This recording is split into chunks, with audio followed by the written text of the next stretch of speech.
सभी भक्तों को सुदेश खुराना का सादर प्रणाम। आज नाग पंचमी का दिन है और नाग देवता की पूजा होती है, कथा भी सुनाई जाती है। तो आओ हम सब मिलके प्रभु जी की कृपा से नाग पंचमी की कथा पढ़ते हैं। हिंदू धर्म के शास्त्रों में सर्प को देव जाति का माना जाता है। इसी कारण से इनकी पूजा का विधान है। प्राचीन काल की बात है कि एक साहूकार व्यापारी था। उसके 7 पुत्र थे, 7 ही ब्याह हुए थे और साहूकार की 7 बहुएं बहुत समझदार थी। छोटी बहू का स्वभाव बहुत अच्छा था, वह सद्गुणी स्त्री थी। नाग पंचमी के दिन सबसे बड़ी बहू ने कहा कि घर को लीपना बहुत ज़रूरी है, हम सब मिट्टी लेने चलते हैं। तो साहूकार की 7 बहुएं खुरपा लेकर निकल पड़ी और एक गड्ढे के पास जाकर मिट्टी खोदने लगी। मिट्टी खोदते समय वहां से एक सर्प निकल आया। सांप को देखकर सबसे बड़ी बहू उसको मारने लगी। उस पर जेठानी को समझाते हुए छोटी बहू ने प्रेम से कहा कि अरे अरे, इसे क्यों मार रही हो, यह जीव है, इसे मारना ठीक नहीं है। इसने हम सबको कोई नुकसान पहुंचाने का प्रयास नहीं किया है, इसलिए इसे मत मारो। छोटी बहू की बात मानकर जेठानी और अन्य सभी बहुएं सांप को मारने से रुक गई। सांप भी मिट्टी से निकलकर एक और अकेला बैठ गया। इसके बाद सबने मिट्टी खोदी और चलने लगी। तो छोटी बहू ने सर्प से कहा, मैं जब तक लौट के न आऊं तब तक आप यहीं बैठे रहना। इतना कहकर वह बहुएं सब अपने घर चली गईं और घर जाके अपने काम में लग गई और वो बात भूल गई। अगले दिन छोटी बहू को जब याद आई तो वह अपनी जेठानियों के साथ उसी गड्ढे के पास पहुंची जहां वह सर्प रुका बैठा था। सबने पहुंचकर देखा कि सर्प अपनी जगह पर बैठा हुआ है। सांप को अपने स्थान पर बैठा देखकर छोटी बहू दूर से ही बोली, भाई राम राम। सर्प बोला, तुमने मुझे भाई कहकर आदर दिया है, इसलिए तुम्हें छोड़ रहा हूँ, नहीं तो मैं तुमको खा जाता, क्योंकि कल से अब तक मैं एक ही जगह पर बैठा हुआ हूँ। छोटी बहू में नर्म होकर बोली, क्या करूँ भाई, मैं घर जाके एकदम भूल ही गई थी, पर जैसे ही याद आई मैं तुरंत दौड़ी दौड़ी तुम्हारे पास आई हूँ। सर्प बोला, तुमने मुझे अपना भाई बनाया है, इसलिए तुम्हें जो कुछ मांगना हो मुझसे मांग लो। छोटी बहू बोली कि भाई, मेरी जेठानी की पजेब खो गई है, उसे ला दो। सर्प ने बड़ी बहू की खोई हुई पाजेब लाकर दे दी।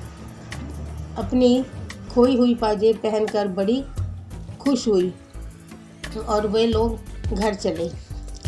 छोटी बहू ने भी हाथ जोड़कर सर्पराज को विदा किया। वह विचार करने लगी कि यह सर्प तो कोई देवता है। साहूकार की सबसे छोटी बहू ने जिस सर्प को अपना धर्म भाई बनाया था, वह एक दिन उनके घर मिलने के लिए आया। वह छोटी बहू के घर वालों से उसे अपने साथ ले जाने के लिए आग्रह करने लगा। घर वाले आनाकानी करने लगे तो सर्प के और अपने बीच सारी बात जो हुई थी छोटी बहू ने सारी बात अपने घर वालों को बता दी। इस पर छोटी बहू को सर्प के साथ भेज दिया गया। छोटी बहू को साथ ले जाकर सर्प अपने घर आया। सर्प की माता ने बहू का खूब स्वागत किया। सब ने अच्छे भोजन और मीठे वचनों से अपना प्रेम प्रकट किया।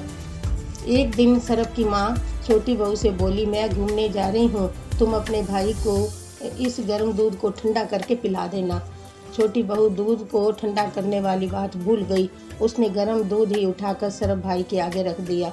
जब उसने वह गर्म दूध पिया तो उसका मुंह जल गया और पूंछ गिर गई। सर्प को छोटी बहू पर बड़ा क्रोध आया, पर वह अपने यहाँ अतिथि सोचकर तथा भूल से हुए काम को सोचकर चुप रह गया। घूमकर जब सर्प की माँ आई तो उसे भी अपने बेटे के मुंह जल जाने और पूंछ गिर जाने की बात पता चली तो छोटी बहू पर बड़ा क्रोध आया, लेकिन उसने अपना मेहमान समझ के उसे कुछ नहीं कहा। कुछ दिनों तक अपने यहाँ प्रेम से रख कर सरप ने अपनी माँ से पूछा, क्या बहन को उसके घर पहुँचाऊँ? तो माँ ने कहा ठीक है। तो सरप का प्रस्ताव सुनकर माँ मान गई। इसके बाद माँ बेटे ने बहू को सुंदर वस्त्र, रत्नों से, आभूषण से धन देकर प्रसन्न किया और कहा, हमारे यहाँ 7 कमरे हैं, इसमें से चाहे जिसे तू खोल ले और कोठे का सारा धन लेकर चली जा, लेकिन 7वें कमरे को खोलने की भूल मत करना, क्योंकि भारी संकट है। स्त्रियों में मना किए काम को करने की इच्छा होती है, इसलिए वे कहने लगी, मैं तो 7वां ही कमरा खोलूँगी। उसने जैसे ही उस कमरे को खोला तो देखा तो एक बहुत बड़ा अजगर सांप फुकार मारते हुए निकला। अजगर सरप जैसे ही फुकारता हुआ बाहर आया तो वैसे ही छोटी बहू ने हाथ जोड़कर उनसे बोला कि दादाजी राम राम। अजगर बोला, तुमने मेरे निकलते ही मुझे दादाजी कहा, इसलिए तुम्हें मैं छोड़ रहा हूँ, नहीं तो मैं मार के खा जाता। छोटी बहू बोली, आप हमारे दादाजी हैं, मुझे मारकर कैसे खा सकते हैं? इस पर अजगर बोला, आज से मैं तुम्हें अपनी धर्म की बेटी मानता हूँ, मैं तुम्हारा धर्म पिता हूँ, तुम्हें जो कुछ चाहिए तुम मुझसे मांग लो। छोटी बहू बोली, मुझे हीरों का हार चाहिए। इस पर अजगर ने एक अत्यंत बहुमूल्य हीरे का हार छोटी बहू को दे दिया। हार लेकर, सारा धन लेकर अपनी सास के यहाँ चली गई और छोटी बहू को पहुँचाकर उसका सांप भाई आया। और छोटी बहू घर आई तो उसकी जेठानी बोली, तेरे भाई नाग देवता हैं, तो उनसे कहकर तुम सोने चांदी की बोरियां मंगवा लो। जेठानी को कही बात नाग देवता ने खुद ही सुन ली। उसने 5 बोरी सोना और 5 बोरी चांदी भरकर अपनी बहन के घर भिजवा दी। जब वह दोबारा अपनी बहन से मिलने आया तो उसे देख छोटी बहू की जेठानी बोली, तुझे झाड़ने के लिए झाड़ू चाहिए, अपने नाग भाई से कहकर चांदी की झाड़ू मंगवा ले और उसी से झाड़ू मार। यह सुनकर सरप अपने घर आया और माँ से कहने लगा कि माँ, बहन की जेठानी ने उससे सोने चांदी का झाड़ू मांगा है और ताना मारा है, इसलिए अपनी बहन को मैं सोने चांदी के झाड़ू बनवा कर देने जा रहा हूँ। इस पर सरप की माँ बोली, जैसी तेरी इच्छा हो कर। इस पर सरप ने सोने चांदी की झाड़ू बनाकर अपनी बहन के घर पहुँचा दी। छोटी बहू जिस राजा के राज्य में रहती थी, उसकी रानी ने छोटी बहू के हीरे के हार की बड़ी प्रशंसा सुनी। हार की प्रशंसा सुन के रानी ने राजा से कहा, मैंने साहूकार की बहू के हार की प्रशंसा सुनी है, मैं उसका हार मंगवा कर पहनूंगी। राजा ने साहूकार की बहू को बुलवाया और कहा कि तुम अपना हार हमारी रानी को दे दो। इस पर छोटी बहू ने अपना हार उतार कर राजा की रानी को दे दिया, पर हार देते समय अपने भाई का सिमरन कर छोटी बहू ने मन ही मन में कहा कि जो हमारा हार पहने, उसके हार पहनते ही यह हीरे का हार सर्प बन जाए।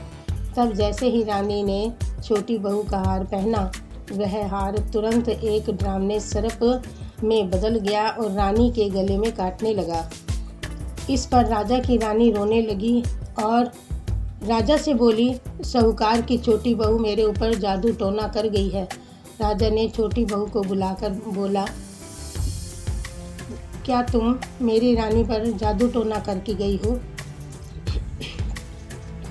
बहू बोली कि मैंने कोई जादू टोना नहीं किया है,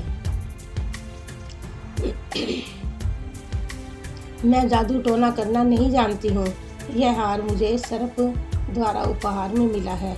इस हार की विशेषता ये है कि इसे मैं ही पहन सकती हूँ, मेरे अलावा अगर कोई और पहनेगा तो इसके गले में यह हार सर्प बन जाएगा। राजा छोटी बहू के सच बोलने से बड़ा प्रसन्न हुआ। उसने छोटी बहू का हार तो लौटा दिया, साथ में बहुत सा धन देकर उसे मान और सम्मान सहित विदा किया। राजा द्वारा किए इस सम्मान से छोटी बहू की जेठानी को बड़ी ईर्ष्या हुई।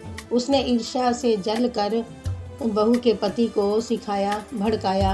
रात को जब छोटी बहू का पति सोने आया तो अपनी स्त्री को मार पीट कर पूछा कि सच सच बता कि यह सारा धन कहाँ से लाती है। इस पर छोटी बहू ने प्रारंभ से लेकर अंत तक सारी बातें अपने पति को बता दी। छोटी बहू का पति भी अपनी स्त्री की सरलता और सच्चाई से बड़ा प्रसन्न हुआ। बस उसी दिन से नाग पंचमी का त्योहार मनाया जाने लगा तथा सर्पों की पूजा होने लगी। हे नाग देवता, जैसी उदारता और दया आपने साहूकार की बहू पर दिखाई, वैसी ही हम सब पर भी दिखाना। हम प्रत्येक नाग पंचमी के दिन आपकी प्रेम पूर्वक पूजा करते रहेंगे। बोलो नाग देवता की जय।